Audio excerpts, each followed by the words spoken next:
We are joined by IPA Research Fellow and National Manager of Generation Liberty, Brianna McKee. Brianna, welcome to Spectator TV. Thanks for having me. Has woke killed comedy? It's a question audiences have been asking for several years, sitting through hopeless TV that's masquerading as entertainment.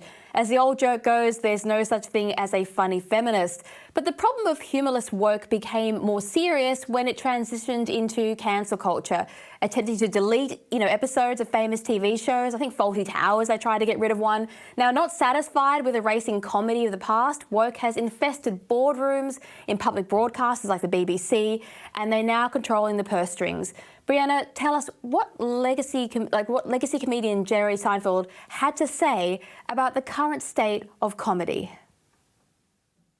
Well, what Jerry Seinfeld said is that the extreme left and identity politics are killing comedy. And I actually think he might be onto something. We have seen the share of television output devoted to comedy drop quite significantly in the last decade, and comedy seems to be becoming this at-risk genre.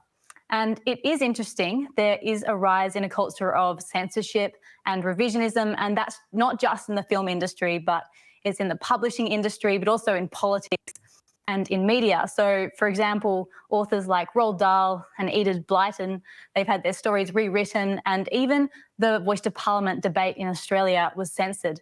And this is all being done in the name of safety and harm prevention.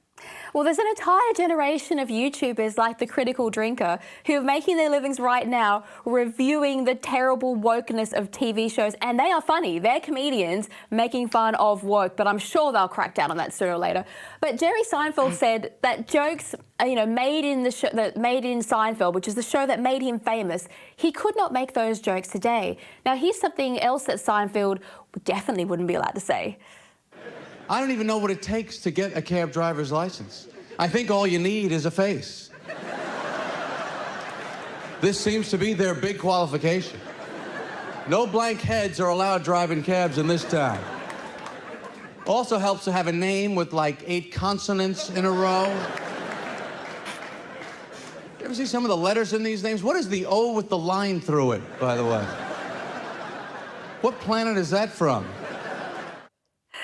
So one of the things about the work is that say you can't offend people because that's not comedy. Comedy can't be offensive. But forcing society and individuals to look critically at themselves is a huge part of comedy because you laugh at your absurdities and flaws and uncomfortable truths. Brianna, should society constantly strive to protect itself from hurt feelings, or would it be better to have, a bit of a laugh?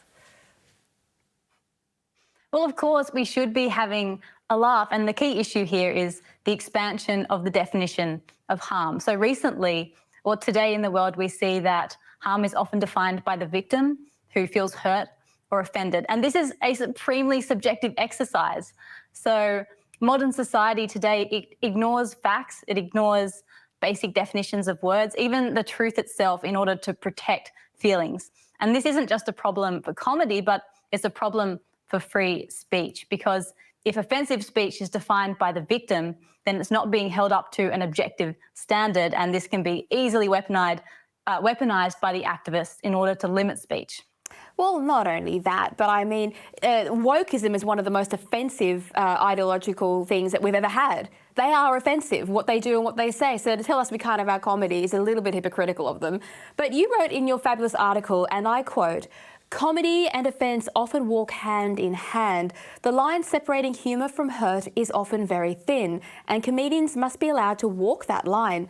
While jokes can certainly be taken too far, mere offence is too low of a bar, and sometimes taking offence is more correctly a case of an outsized ego being bruised," end quote.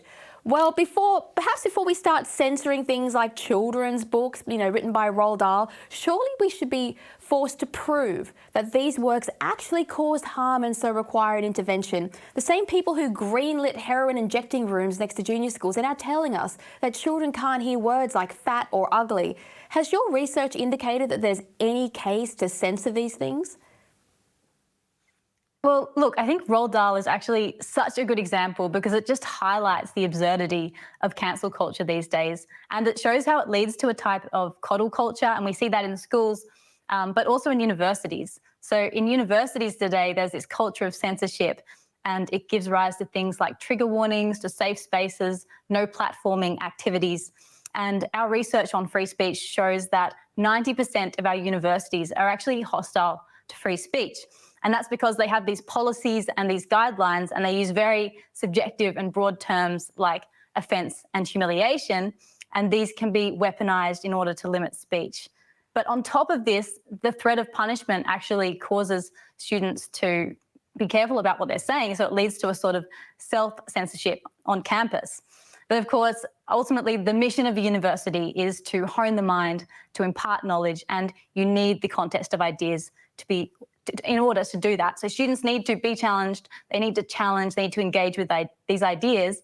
So we need free speech on campus, but it's being extinguished at the moment by universities themselves.